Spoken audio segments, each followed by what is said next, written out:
बच्चों कैसे हो आप लोग। टुडेस क्लास में आप सभी का स्वागत करता हूं। मैं विकास चौहान हूं। आज से हम जो पढ़ने वाले हैं वो आपका हिंदी का ब्रिज कोर्स 23-24 का जो ब्रिज कोर्स है नया आपका हिंदी का, वो हम आज से पढ़ना स्टार्ट करेंगे। और आज हम जो पढ़ने वाले हैं वो है आपका सूरज का ब्याह वाला लेसन, जो पार्ट आपका है सूरज का ब्याह। ठीक है, टोटल हमारे इसमें भी 8 यूनिट है। जैसे इंग्लिश में 8 यूनिट थी वैसे यहाँ पर भी 8 है। तो यहाँ पर हम सबसे पहले पढ़ेंगे सूरज का ब्याह। कविता है ये, एक कैसी कविता है हम पढ़ेंगे इसे, बहुत ही जल्दी इसको समझाऊंगा मैं।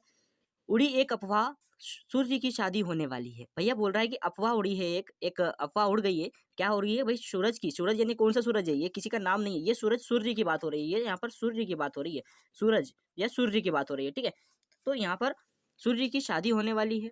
वर के विमल मोर में मोती उषा पिरोने वाली है। तो विमल मोर का मतलब होता है, विमल का मतलब होता है सुंदर, और मोर का मतलब होता है क्या बेटा? मुकुट। मुकुट। मोती उषा, उषा का मतलब होता है भोर, सुबह का जो सवेरा होता है वो भोर पिरोने वाली है। ठीक है, मोर करेंगे नाच, गीत कोयल सुहाग के गाएगी। तो जो मोर है वो नाचेंगे और गीत कौन गाएगी? सुहाग के कोयल गाएगी। सुहाग यानी सौभाग्य। ठीक है, सुहाग यानी सौभाग्य। अगला आता है लता विटप मंडल वितान से। तो लता विटप, विटप यानी कि वृक्ष होता है, मंडप यानी छाया होता है, वितान यानी विस्तार होता है, कि वंदनवार सजाएगी। और ये सब जो पेड़ है, जो वृक्ष है, वो छाया के भरे हुए विस्तार, मतलब जो पेड़ होता है उसका विस्तार करेगा एक तरीके से। तो यहाँ पर बताया जा रहा है लता विटप मंडप वितान से वंदन वार सजाएगी।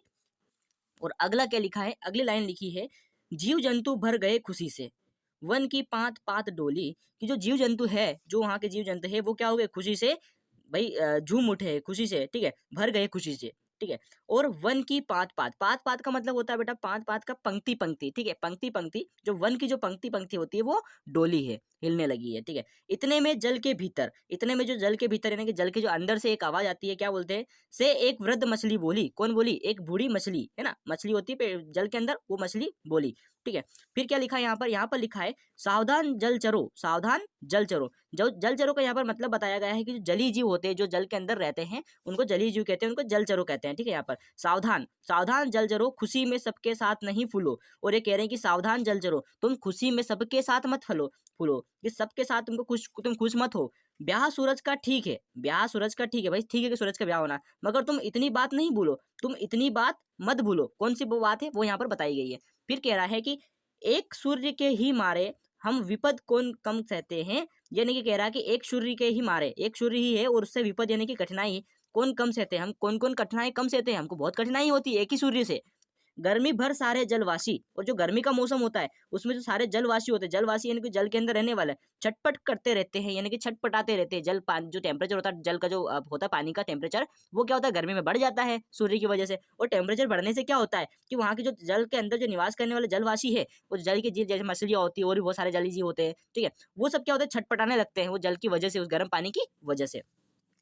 अगर सूर्य ने ब्याह किए, अगर सूर्य ने अगर ब्याह कर लिया, 10-5 पुत्र जन्माएगा। और क्या बोल रहा है भैया? देखो कि 10 और 10-5 पुत्र तो उसको होंगे होंगे कम से कम, और 10-5 पुत्र को जन्म देगा। ठीक है, सोचो तब उतने सूर्यों का, और सोचो तब उतने सूर्यों का ताप कौन सह पाएगा? जो उनका तापमान है वो कौन से पाएगा? भैया एक सूर्य का तापमान तो आप सह नहीं पा रहे हो। एक सूर्य अगर गर्मी में तापमान होता है तो वो छटपटाने लगते हैं, आप लोग जलीय जीव बहुत सारे छटपटाने लगते हैं, इंसान भी छटपटाने लगते हैं। तो ये यही बोल रहे हैं कि भाई अगर एक सूर्य से आप इतना परेशान है, तो 5-10 पुत्र अगर उसने जन्मा है, तो सोचो उनके सूर्य का ताप कितना होगा और उनका कौन सह पाएगा, यानी कौन उनका तापमान सह पाएगा। फिर बोल रहा है अच्छा है सूरज कुंवारा ही, और बोल रहे हैं कि जो सूरज है वो कुंवारा यानी कि अविवाहित, कुंवारा यानी कि जिनकी शादी नहीं होती, अविवाहित। अच्छा है सूरज कुंवारा ही, वंश विहीन अकेला ही, यानी कि वंश विहीन यानी कि निसंतान, यानी जिसका कोई पुत्र ना हो। ठीक है, या पुत्री ना हो। जो वंश विहीन निसंतान होता है यहाँ पर, वंश विहीन अकेला है। और अच्छा हुआ कि भाई जो सूरज है वो क्या है? कुंवारा है, वो वंशहीन है, उसका कोई पुत्र नहीं है।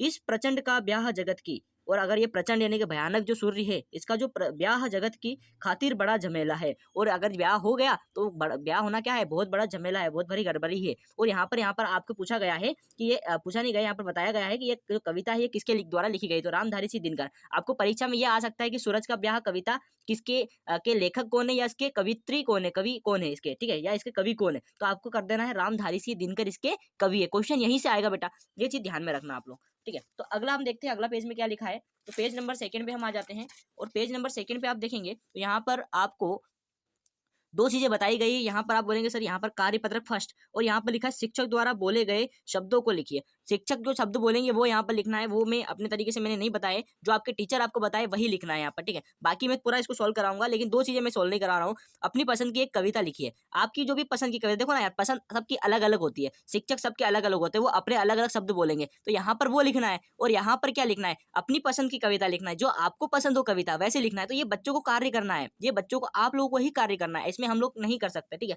तो यहाँ पर अगला देखते हैं, अगला यहाँ पर क्या लिखा है, अगला यहाँ पर लिखा है कार्यपत्रक 3, और निम्नलिखित शब्दों में कुछ तत्सम तद्भव और कुछ तत्सम शब्द है, तद्भव भी है और तत्सम शब्द भी है, सम्मिलित है, इन्हें चुनकर अलग अलग करो। भाई इनको चुन चुन के अलग अलग करोगे, कौन से तद्भव है और कौन से तत्सम है, ठीक है। तो यहाँ पर तद्भव शब्द कौन से है बेटा, तद्भव यहाँ पर इसमें से निकलता है मिट्टी, मिट्टी क्या है, एक तद्भव शब्द है, तो इसको मैंने तद्भव में रखा, ठीक है। हस्त जो था वो क्या था, एक तत्सम शब्द था, तो हमने उसको तत्सम में रखा। फिर यहाँ पर साग, साग आता है, साग क्या है, एक तद्भव शब्द है, तो हमने तद्भव में रखा। मोर भी एक तद्भव शब्द है, उसको भी यहाँ पर रखा। भीत भी एक तद्भव शब्द है, उसको भी यहाँ पर रखा। फिर उसके बाद आता है स्वप्न, स्वप्न यानी कि सपना, तो स्वप्न क्या है, ये आपका तत्सम है, ये आपका क्या है, तत्सम है, ठीक है, ये आपका तत्सम है, हस्त और ये दोनों तत्सम है।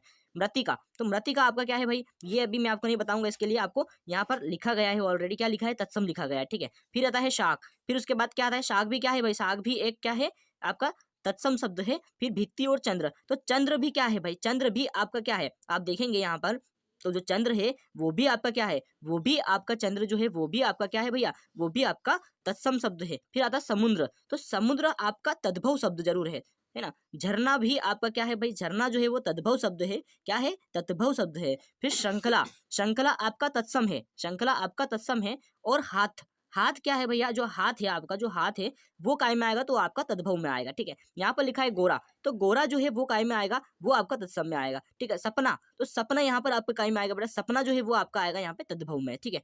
हस्ती, हस्ती आपका काय में आ रहा है, तो हस्ती आपका, यहाँ पर कुछ चीज मैंने नहीं बताई है, आपको ध्यान रखना है। देखो यहाँ पर एक चीज मैंने यहाँ पर ये वाला नहीं बताई, इनको आप खुद से ट्राई करें तो ज्यादा बेटर रहेगा। एक दो दिन आपको ऑप्शन में मैंने रखी है कि जाके आप बता पाए इन चीजों को, जैसे कि यहाँ पर एक पे भित्ति, ये दो चीजें आपको बताना है, ठीक है।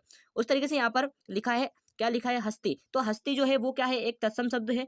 चांद क्या है, चांद जो है वो आपका तत्सम शब्द, चांद जो है वो भी आपका सॉरी, चांद जो है वो भी आपका तद्भव है, चांद जो है वो तद्भव है, और हस्ती जो था वो आपका तत्सम था। फिर आएगा विद, विद क्या है बेटा, विद आपका तत्सम शब्द है। उसके बाद पांत, पांत आपका क्या है, तद्भव शब्द है। मछली आपका तद्भव शब्द है।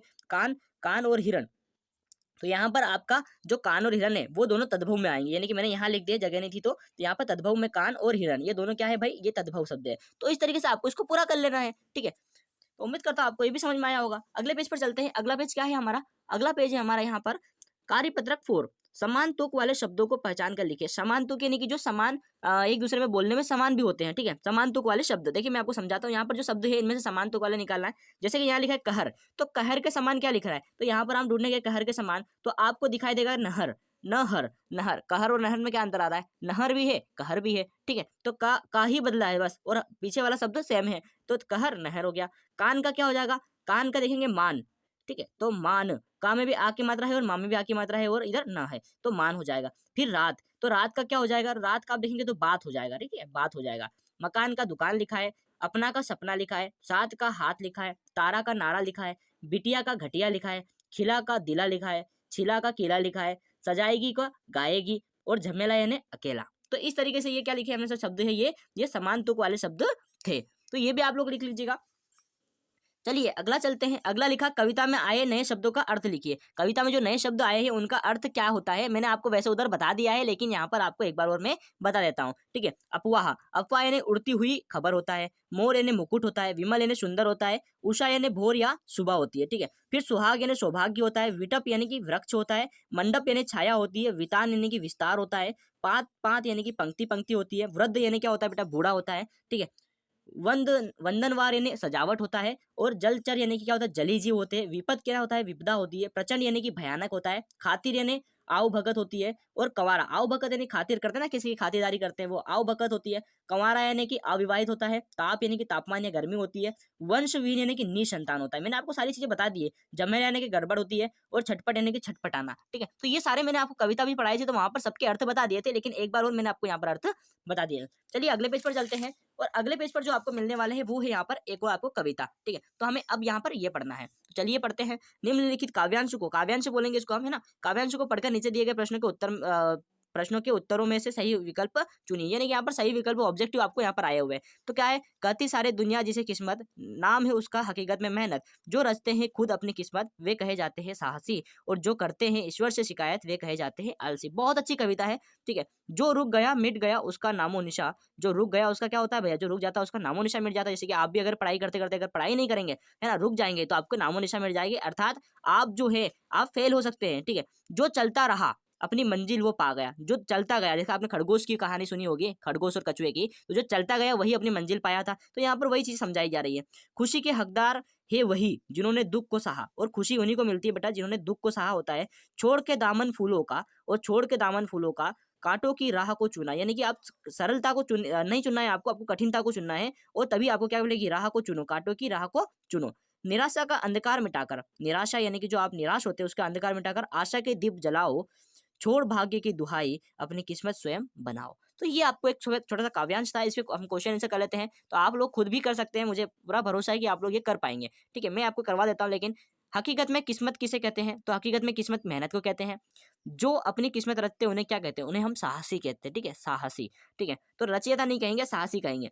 सच्ची खुशी का हकदार कौन है, तो सच्ची खुशी का हकदार दुख सहने वाला होता है, अभी समझाया था आपको मैंने। किसका अंधकार मिटाना है, निराशा का अंधकार मिटाना है। फिर अगला क्या है, किसे छोड़ने पर किस्मत बनती है, तो किसे छोड़ने पर, भाग्य की दुहाई। भाग्य की दुहाई यानी कि आप ऐसा नहीं करना कि भाग्य में जो लिखा है वही होगा, ऐसा नहीं। आपको भाग्य की दुहाई को छोड़कर क्या करना भैया, भाग्य की जो दुहाई होती है उसको आपको छोड़ना है और अपनी किस्मत स्वयं बनाना है। अपनी किस्मत बनाना, ऐसा नहीं किस्मत पर छोड़ दिया कि जो होगा भगवान करेंगे वही सारी चीजें होगी। आपको किस्मत में ध्यान देना नहीं देना है, और आपको क्या करना है, अपनी किस्मत खुद बनाना है आपको, यानी कि आपको प्रयत्न करते रहना है।